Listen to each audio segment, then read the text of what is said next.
जख्म नासूर बन जाता है तो वह बहुत कष्ट पहुंचाता है। ऐसा ही कुछ हाल बरेली के माननीय सांसद जी के कार्यालय से लेकर कोड़ा पीर पेट्रोल पंप तक टूटी फूटी गड्ढों भरी व गंदे पानी से भरी तालाब में सड़क का है। अखिल भारतीय कायस्थ महासभा पश्चिम उत्तर प्रदेश के सांस्कृतिक प्रकोष्ठ के प्रदेश अध्यक्ष एवं उपजा प्रेस क्लब के सचिव आशीष कुमार जौहरी के अनुसार न जाने कितने वर्षों से यह सड़क अपने इन हालातों पर शर्मिंदा है।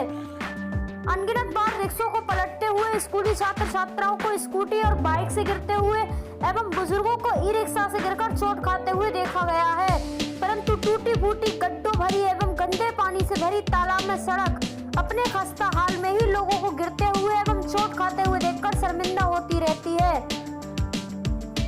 खस्ता हाल मार्ग पर जगह जगह गड्ढों से एवं पानी भरा होने से आवागमन दुश्वार है। लोग जर्जर सड़क पर आवागमन करने को मजबूर हैं। बरसात के दिनों में स्थिति और भी दयनीय हो जाती है।